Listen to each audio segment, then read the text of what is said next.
मेरे साथ तुम मुस्कुरा के तो देखो, मेरे साथ तुम मुस्कुरा के तो देखो, उदासी का बादल हटा के तो देखो।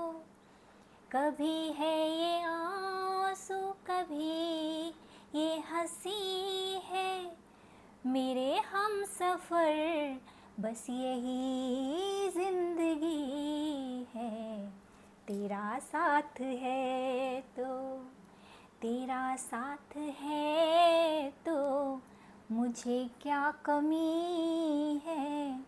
अंधेरों में भी मिल रही रोशनी है, तेरा साथ है तो।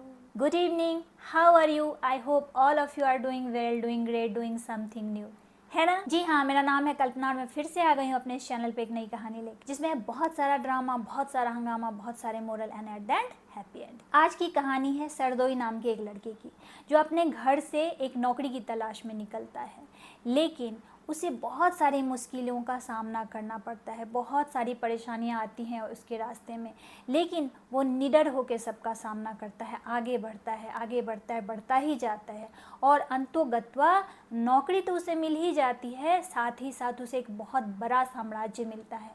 ये सब कैसे होता है, इसको समझने के लिए आपको देखनी पड़ेगी मेरी पूरी कहानी। लेकिन उससे पहले अगर आप सबने मेरे चैनल को लाइक, सब्सक्राइब एंड शेयर नहीं किया है तो कर लीजिए, बेल आइकॉन भी दबा दीजिए ताकि आने वाले वीडियोस के नोटिफिकेशन आपको मिलते रहे। चलिए मेरी कहानी को सुनिए और एंजॉय कीजिए। ये कहानी है मध्य प्रदेश के एक छोटे से गांव की।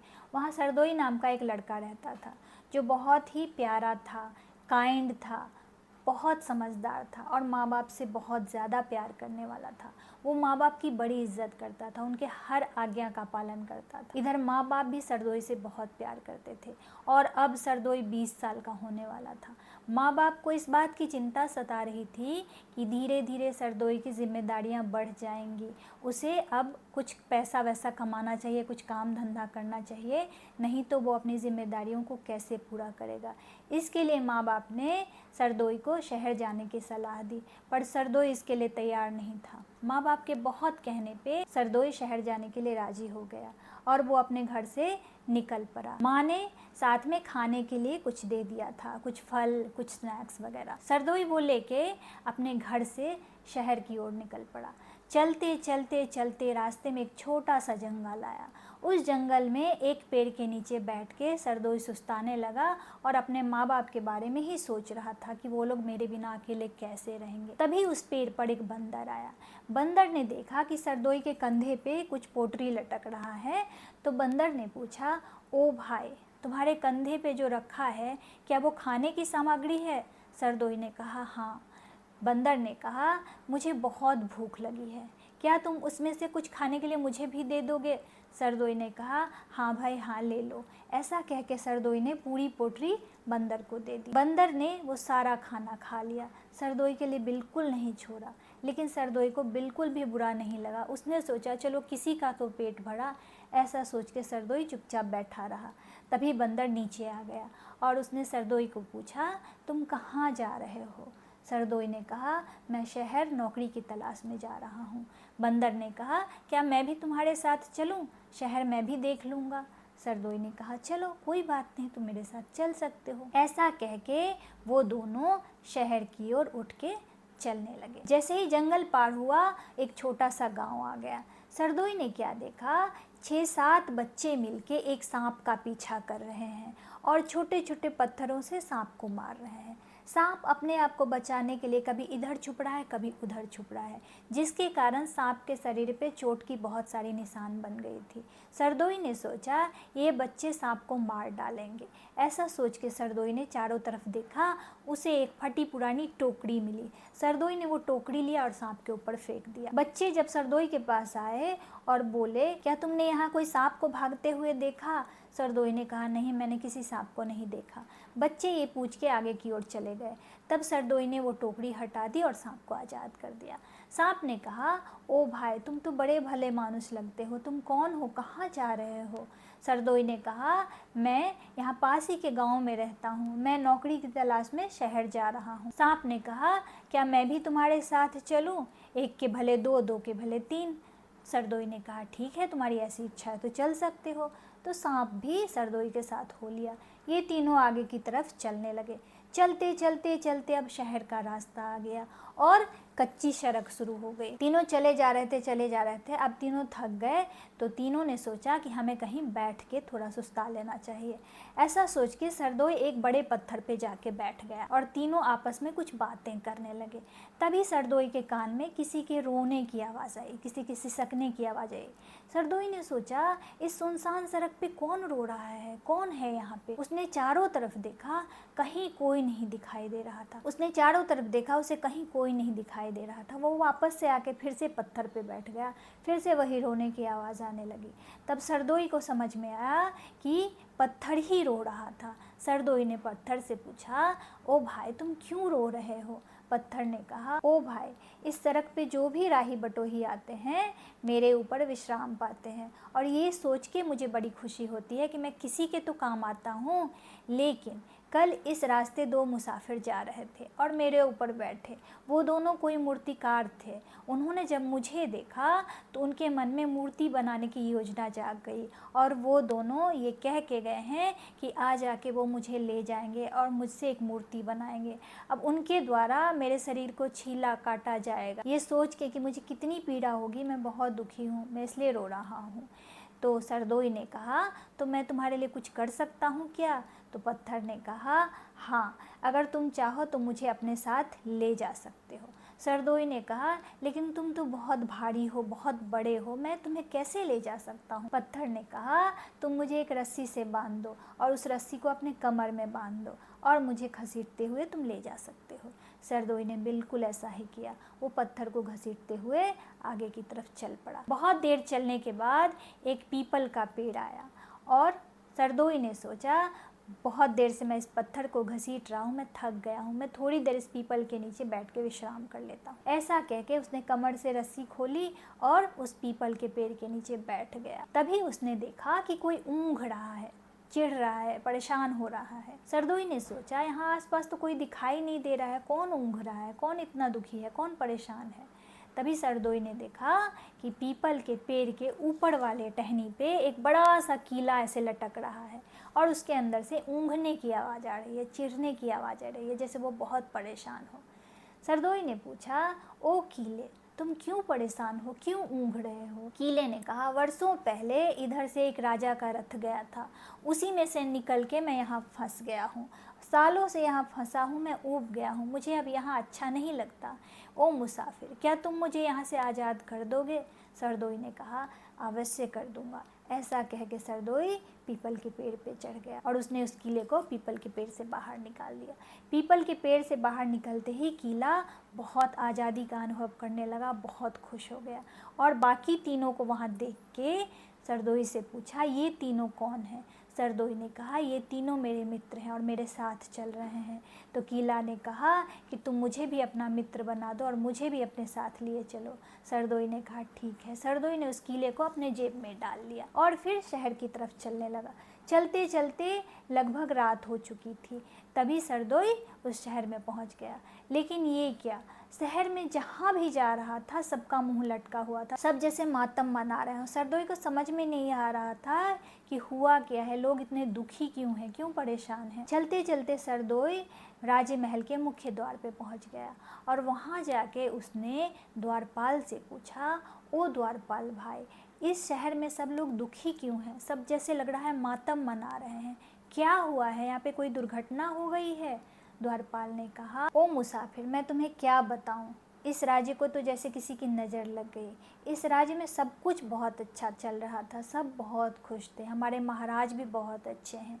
महाराज की एक बेटी है, राजकुमारी मधुमती, 10 दिन पूर्व एक राक्षस ने इस राज्य पे हमला कर दिया और राजकुमारी मधुमती को यहाँ से उठा ले गया और साथ ही इस राज्य को भी तहस नहस कर गया। ये देख के महाराज ने बहुत सारे राजाओं से मदद मांगी, बहुत लोग मदद करने आए भी, लेकिन सब लोग उस राक्षस से परास्त होकर यहाँ से चले गए। अब लगता है राजकुमारी मधुमती को कोई नहीं बचा सकता है, इसीलिए इस राज्य में सब दुखी हैं, सब मातम मना रहे हैं। ये सुन के सरदोई थोड़ी देर चुप हो गया। थोड़ी देर के बाद उसने द्वारपाल को कहा, ओ द्वारपाल भाई, तुम अपने राजा के पास जाओ और कहो कि राज के द्वार पर एक लड़का खड़ा है जिसका नाम है सरदोई बिलाल।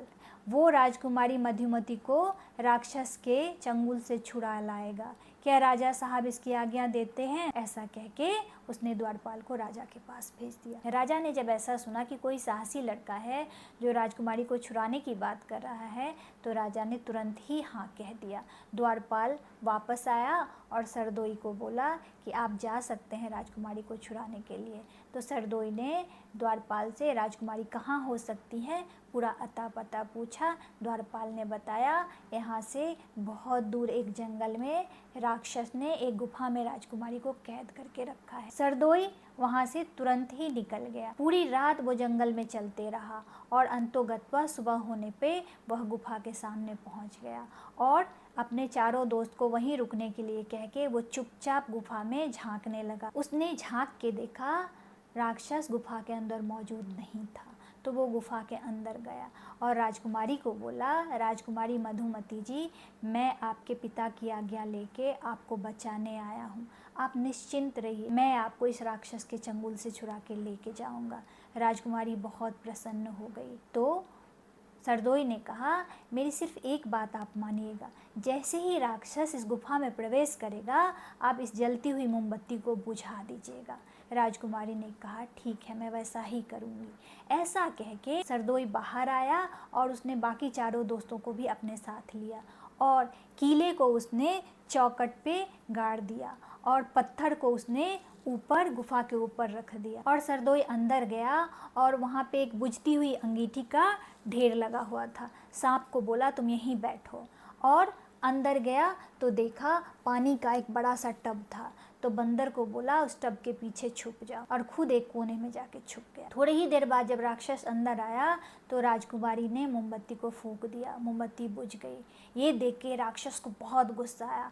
राक्षस जोर से चिल्लाने लगा और बोला, तुम्हारी इतनी हिम्मत कि तुम जानबूझ के मोमबत्ती बुझा दो, अभी मैं तुम्हें दिखाता हूँ कि मैं क्या कर सकता हूँ। ऐसा कहते हुए राक्षस दहाड़ने लगा, लेकिन चारों तरफ अंधेरा ही अंधेरा था। दहाड़ते हुए उसने मोमबत्ती उठाई और बुझी हुई अंगीठी में उसे जलाने ले गया। जैसे ही राक्षस बुझी हुई अंगीठी के पास मोमबत्ती लेके गया, सांप ने जोर का फूंकार मारा और सारा राख जो था गरम गरम वो राक्षस के आंख में चला गया और उसे तेज जलन होने लगी। उसने मोमबत्ती वहीं पटका और दौड़ के पानी के टैंक के पास गया और उसने पानी का छींटा डाल के अपना मुंह साफ करने की कोशिश की।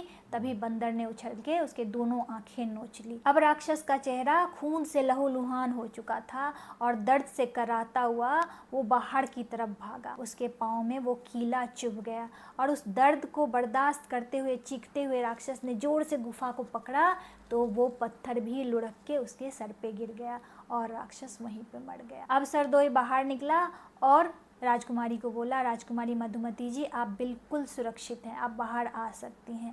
राजकुमारी मधुमती बाहर आई और फिर ये सब मिलके वापस राजा के पास चले गए। राजकुमारी को सही सलामत देख के राजा बहुत प्रसन्न हुए और सरदोई को अपने पास बुला के बोले, ओ साहसी लड़के, मैं नहीं जानता तुम कौन हो, लेकिन मेरी बेटी को सही सलामत घर पहुंचा के तुमने मेरा दिल जीत लिया। अब तुम मुझसे जो भी मांगना चाहते हो मांगो, मैं तुम्हें दिल खोल के देना चाहता हूँ। सरदोई ने कहा, मैं अपने घर से एक नौकरी की तलाश में निकला था। इस शहर में आके मुझे लगा कि कोई ना कोई नौकरी मुझे मिल ही जाएगी। अगर आप मुझसे सच में प्रसन्न हैं तो मुझे अपने राज्य में एक नौकरी दे दीजिए। ये सुन के राजा बहुत खुश हो गए। राजा ने कहा, कल से ही मैं अपने राज्य के मुख्य सेनापति के रूप में तुम्हें नियुक्त करता हूँ। ऐसा कह के राजा ने सरदोई को गले लगा लिया। तभी राजकुमारी मधुमती आई और उन्होंने राजा के कान में कुछ कहा। तो राजा ने कहा, ओ साहसी लड़के, मेरी बेटी मधुमती का कहना है तुम एक वीर पुरुष हो, बहादुर हो, साहसी हो, निडर होकर हर डर का सामना करते हो, इसीलिए मेरी बेटी तुम्हें अपने वर के रूप में चुनना चाहती है। अगर तुम्हें मेरी बेटी पसंद है तो मैं चाहूँगा कि तुम मेरी बेटी से विवाह कर लो। ये सुन के सरदोई थोड़ा शर्माया और उसने कहा, महाराज ये तो मेरे लिए बड़े सम्मान की बात हो जाएगी। राजा ने कहा, अगर तुम मेरी बेटी को पत्नी के रूप में स्वीकार करोगे तो तुम्हें इस राज्य काज का भार भी उठाना पड़ेगा, क्योंकि इस राज्य की इकलौती वारिस मेरी बेटी है। तो उसका पति जो भी होगा वही इस राज्य का अगला राजा होगा। ये सुन के सरदोई हाथ जोड़ के राजा के सामने खड़ा हो गया और बोला, महाराज मैं आपकी बेटी से विवाह करना चाहता हूँ, मैं बहुत खुश हूँ, लेकिन इतने बड़े साम्राज्य की जिम्मेदारी अभी मैं कंधे पे नहीं ले सकता हूँ, क्योंकि मैं अभी उस लायक नहीं। मैं राजकुमारी मधुमती से विवाह कर लेता हूँ, उसके बाद मैं आपके संरक्षण में रह के राज्य काज करना सीख लूँगा। जिस दिन मैं उस लायक बन जाऊँ कि मैं राज्य संभाल सकूँ, उस दिन आप मुझे इस राज्य का राजा बना दीजिएगा। अभी मैं इस लायक नहीं हूँ। ये सुन के राजा और भी प्रसन्न हो गए। राजा ने कहा, तुम साहसी तो हो ही, वीर भी हो, बहादुर भी हो और बहुत बड़े ईमानदार इंसान भी हो। तुमसे मैं सच में बहुत प्रसन्न हूँ और मुझे इस बात की बहुत प्रसन्नता है कि मेरी बेटी ने जीवन साथी के रूप में तुम्हें चुना। ऐसा कह के राजा ने यह अनाउंसमेंट किया कि इस राज्य का अगला राजा सरदोई होगा। सरदोई के माता पिता को अपने राज्य में आमंत्रित करके राजकुमारी मधुमती और सरदोई का विवाह पूरे रीति रिवाज से करा दिया। इस तरह से राजकुमारी मधुमती और सरदोई दोनों बहुत प्रसन्न रहने लगे। तो देखा आपने, सरदोई एक काइंड इंसान था, साहसी था, वीर था, बहादुर था, समय पड़ने पे सबकी मदद करने को तैयार होता था। इसीलिए उसके जीवन में भर भर के खुशियाँ आई, उसके जीवन में सब कुछ उसे मिला जो उसने सोचा भी नहीं था। हमें भी अपने जीवन में काइंड होना है, साहसी होना है, बहादुर होना है और हर ज़रूरतमंद की मदद करनी है। तो इसी आशा और उम्मीद के साथ कि मेरे बच्चों ने आज एक नया लेसन सीखा, यूँ ही हंसते रहिए, मुस्कुराते रहिए और बने रहिए मेरे इस चैनल पे मेरे साथ। तब तक के लिए मैं आप सबसे विदा लेती हूँ। जय हिंद।